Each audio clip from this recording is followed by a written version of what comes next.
नमस्कार विद्यार्थी मित्रांनो. खूप विद्यार्थ्यांचं डाउट्स येत होते आणि आता मी लाईव्ह सेशन घेतलेलं. त्यामध्ये खूप विद्यार्थ्यांचा एकच प्रश्न होता, की सर इम्पोर्टंट टॉपिक्स जर असतील आणि त्याच्यामध्ये सब टॉपिक्स जर आपल्याकडे असतील, तर नक्की तुम्ही व्हिडिओ शेअर करा. जेणेकरून आम्हाला ते टॉपिक्स 2 दिवसामध्ये आम्ही चांगल्या पद्धतीने करून येणाऱ्या एक्झाममध्ये चांगला स्कोर आम्ही करू शकतो. तर जे इम्पोर्टंट टॉपिक्स आहेत, जे जे एक्झाममध्ये विचारले जातात, त्या पद्धतीचे टॉपिक्स तुम्हाला आता मी सांगणार आहे. त्यासाठी तुम्हाला पूर्ण व्हिडिओ बघावा लागेल. जेणेकरून जे टॉपिक सांगणार आहे, सब टॉपिक पण सांगणार आहे. त्यामध्ये तुम्हाला चांगल्या पद्धतीने तेवढं सेक्शन चांगल्या पद्धतीने तुम्हाला करायचं आहे. ओके. सो पहिलं तुम्हाला हे सांगतो, की एक्झाम पॅटर्न मार्किंग स्कीम जर आपण बघितलं एल-एल-बी 3 आणि एल-एल-बी 5 इयरसाठी दोघांसाठी सांगणार आहे. एल-एल-बी 3 इयरचं पहिलं सांगतो कारण की त्यांची एक्झाम 1 तारखेला आणि 2 तारखेला या डेट्समध्ये होणार आहे. एल-एल-बी 3 इयरचं जर बघितलं लीगल ॲप्टिट्यूड आणि लीगल रिझनिंगच्या सेक्शनमध्ये तुम्हाला 24 क्वेशन विचारले जातात. जनरल नॉलेज आणि करंट अफेअर्स हे बघितलं 32 क्वेशन विचारले जातात. लॉजिकल आणि एनालिटिकल रिझनिंगसाठी 24 क्वेशन विचारले जातात. 24 मार्क्ससाठी. पर क्वेशन तुम्हाला मार्क्स पर क्वेशन 1 क्वेशन तुम्हाला 1 मार्क्ससाठी असतो आणि इंग्लिशचा जो सेक्शन आहे, ज्याच्यामध्ये तुम्हाला मी उद्या इंग्लिशच्या सेक्शनवरती क्वेशन घेणार आहे. ते टोटल 40 क्वेशन तुम्हाला विचारले जातात. ह्यामध्ये जर बघितलं नो निगेटिव्ह मार्किंग म्हणजे 120 आउट ऑफ तुम्हाला 120 हे अटेम्प्ट करायचेच आहेत एनी हाऊ.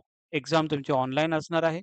2 तासाचा तुम्हाला टाईम दिलेला असणार आहे. जसं पहिलं मी सांगितलेलं इंग्लिश आणि मराठी दोन्ही लँग्वेजमध्ये तुम्हाला पेपर असणार आहे. हे झालं एल-एल-बी 3 इयर्ससाठी. एल-एल-बी 5 इयर्ससाठी जर आपण बघितलं, तर 32 क्वेशन हे तुम्हाला विचारले जातात लीगल ॲप्टिट्यूड सेक्शनसाठी. जनरल नॉलेजचा जो सेक्शन आहे, करंट अफेअर्स 24 क्वेशन विचारले जातात.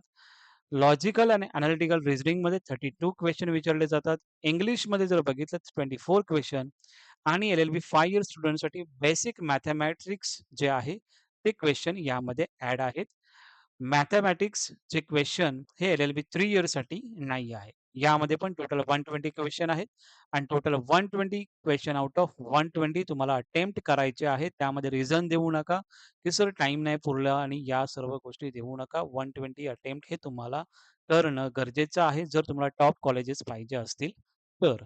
ओके. आता इम्पोर्टंट जे काही टॉपिक्स आहेत ते तुम्हाला पहिलं सांगतो. फर्स्ट सेक्शन जो आहे लीगल ॲप्टिट्यूडचा. लीगल ॲप्टिट्यूडच्या सेक्शनमध्ये क्रिमिनल लॉ हा जो टॉपिक आहे, हा कोणताही तुम्ही बुक वाचत असाल, त्यामध्ये क्रिमिनल लॉचा जो सब्जेक्ट आहे, तो टॉपिक आहे, तो तुम्ही चांगल्या पद्धतीने रीडिंग करा. ओके. नेक्स्ट जो टॉपिक आहे तुमचा कॉन्ट्रॅक्ट लॉ. कॉन्ट्रॅक्ट लॉ चांगल्या पद्धतीने करा, कारण की पॅसेजवरती किंवा त्याच्यामध्ये लीगल प्रिन्सिपलचे जे काही क्वेश्चन आहेत, त्यामध्ये तुम्हाला पॅसेजमध्ये क्वेश्चन विचारले जातात. टॉट्स बेसिक करायचं आहे तुम्हाला. ओके.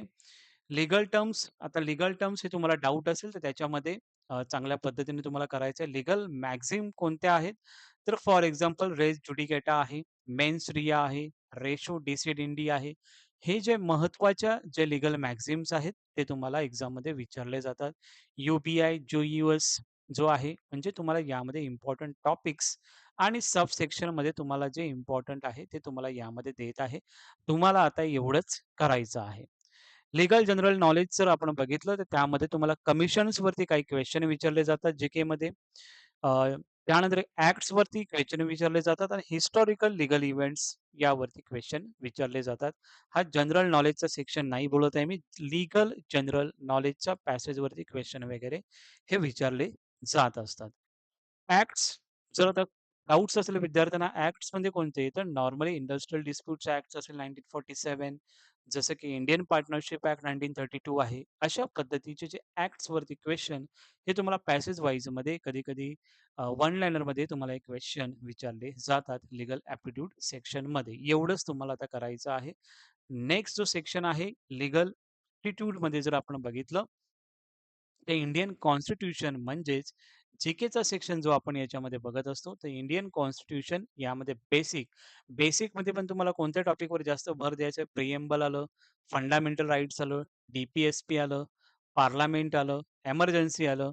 अ, हे तुम्हाला इम्पोर्टंट टॉपिक्स करायचे आहेत. म्हणजे भारतीय संविधानाची मूलभूत तत्त्वे, सरनामा असेल, मूलभूत हक्क असेल, मार्गदर्शक तत्वे, राष्ट्रपती, संसद आणि आणीबाणी या सब टॉपिकवर तुम्हाला जास्त भर द्यायचा आहे. त्यानंतर इंडियन ज्युडिशरीमध्ये हायरार्की कोर्ट्सच्या कशा असतात.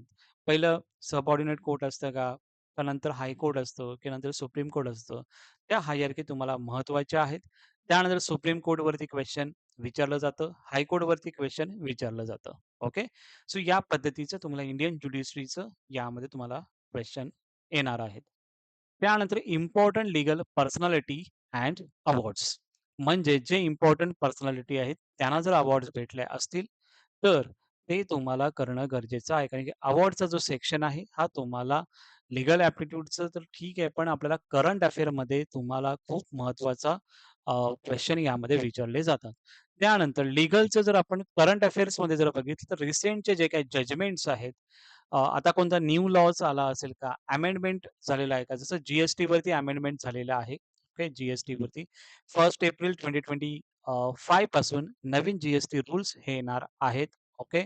सो जी-एस-टीचं तुम्हाला चांगल्या पद्धतीने क्वेशन करावे लागणार आहेत. कारण की त्याचा ॲक्ट कधी आला, इन्फोर्स कधी झालेला आहे, अप्लाय कधी करणार आहे. तर या गोष्टी तुम्हाला अमेंडमेंट म्हणजे जी-एस-टीवरती तुम्हाला क्वेशन हे विचारले जाणार आहेत. रिसेंटचे अपडेट आहे हे. लीगल रिझनिंगमध्ये तुम्हाला जर बघितलं प्रिन्सिपल आणि फॅक्ट बेस्ड क्वेशन लास्ट इयरच्या व्हिडिओ तुम्ही बघा. प्रिन्सिपल आणि फॅक्ट बेसवरती तुम्हाला मी क्वेशन दिलेले आहेत आणि कशा पद्धतीने सॉल्व्ह करायचे आहेत ते सुद्धा त्यामध्ये मी सांगितलेलं आहे. ओके. सो लीगल रिझनिंग सेक्शनमध्ये तुम्हाला काय करायचं आहे? प्रिन्सिपल आणि फॅक्ट बेस्ड जे क्वेशन असतील त्यावरती तुम्हाला भर द्यायचा आहे. नेक्स्ट सेक्शन जर आपण बघितलं जी-केचा, जनरल नॉलेजचा. जी-केमध्ये हिस्ट्री सब्जेक्ट आहे, जिओग्राफी आहे, इंडियन इकॉनॉमी आहे, इंडियन पॉलिटी आहे आणि जनरल सायन्स आहे. यामध्ये हिस्ट्रीमध्ये तुम्हाला कोणतं टॉपिक फक्त करायचे आहे? सब टॉपिक एन्शियंट, मिडीव्हल आणि मॉडर्न हेच तुम्हाला करायचं आहे. जिओग्राफीमध्ये रिव्हर्स म्हणजे नद्या, स्टेट्स आणि कॅपिटल हेच तुम्हाला करायचं आहे. इंडियन इकॉनॉमी आता नवीन बजेट इंट्रोड्यूस झालेलं आहे त्याच्यावरती क्वेशन विचारणार आहेत. बजेटवरती आणि बेसिक टर्म्स ज्या इंडियन इकॉनॉमीच्या आहेत, ते तुम्हाला विचारले जाणार आहेत. इंडियन पॉलिटीमध्ये स्ट्रक्चर कशा पद्धतीने आहे, कॉन्स्टिट्यूशनवरती विचारणार क्वेशन, सिटिझनशिप. सो हे जे इम्पोर्टंट टॉपिक्स आहेत, त्यामध्ये सब टॉपिक्स तुम्हाला दिलेले आहेत. अशा पद्धतीने तुम्हाला अभ्यास करायचा आहे, एवढंच. जनरल सायन्समध्ये जे 11th आणि 12th एन-सी-ई-आर-टीचं बुक्स किंवा लुसेंट जर तुमच्याकडे असेल, तर लुसेंट सुद्धा त्यामधून अभ्यास तुम्ही करू शकता आणि तेवढंच तुम्हाला करायचं आहे.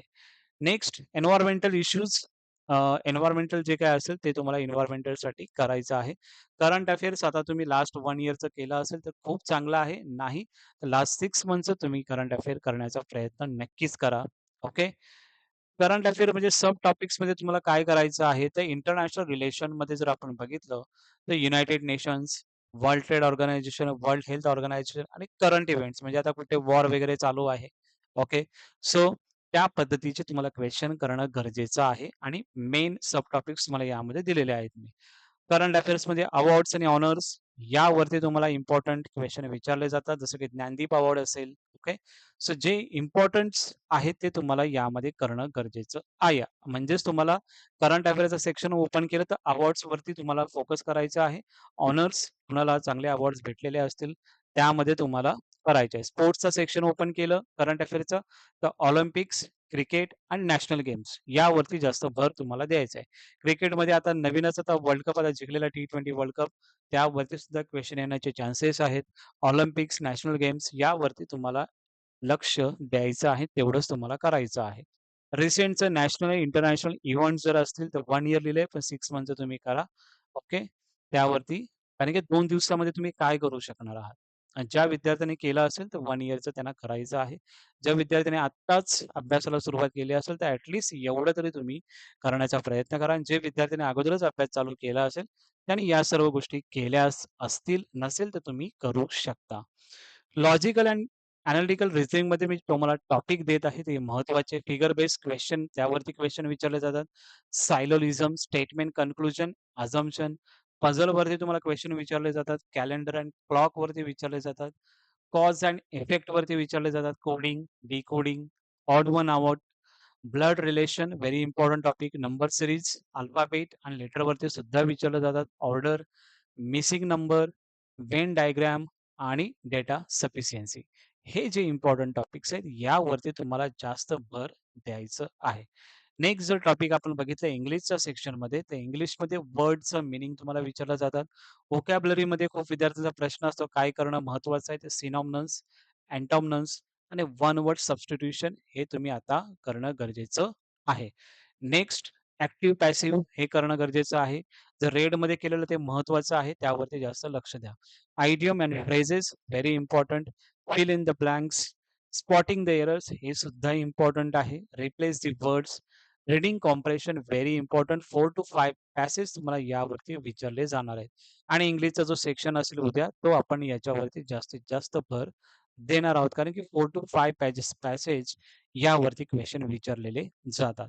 नेक्स्ट आहे पॅराजंबल्स आणि नेक्स्ट जर आपण बघितलं टॉपिक क्लोज टेस्ट आणि ग्रामर. ग्रामरमध्ये काय tenses, preposition, subject, verb, agreement, voice यावरती नॉर्मली विचारले जातात आणि स्पेलिंग करेक्ट म्हणजेच एखादा स्पेलिंग तुम्हाला दिले असेल फॉर एक्झाम्पल ॲपल असं समजा दिलं असेल, ओके.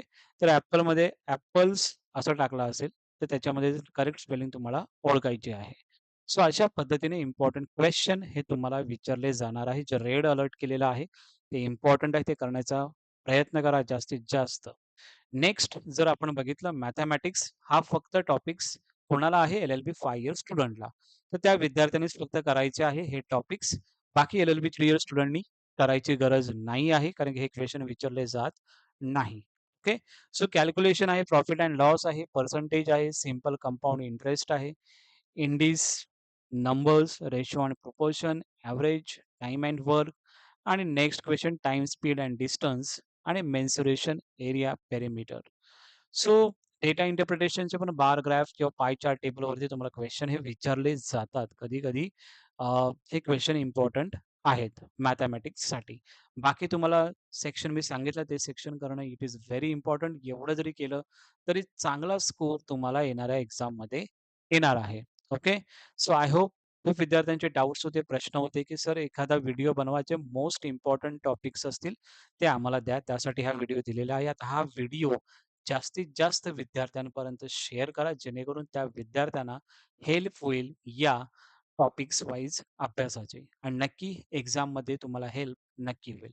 ज्या विद्यार्थ्यांचा अभ्यास कमी झाला असेल, हे टॉपिक्स तुम्ही चांगल्या पद्धतीने करा. आणि तुम्हाला ऑब्जेक्टिव्ह टाइप्स एक्झाम आहे. सो याच्यामध्ये चांगल्या पद्धतीने चांगला अभ्यास तुम्ही करा. ओके. तुम्हाला जर हा व्हिडिओ आवडला असेल, तर नक्की या व्हिडिओला लाईक करा आणि जो हाइप नवीन ऑप्शन आलेला आहे हाइप सुद्धा या व्हिडिओला करा. जेणेकरून जास्तीत जास्त विद्यार्थ्यांपर्यंत ही व्हिडिओ पोहोचेल. हा तुमचा चॅनल आहे, तर डेफिनेटली याला सबस्क्राईब करण्याचा प्रयत्न करा आणि बेल नोटिफिकेशन प्रेस करा, जेणेकरून नवीन व्हिडिओ ज्या मी बनवेन, त्या तुमच्यापर्यंत पोहोचत असतील. Okay? Thank you so much.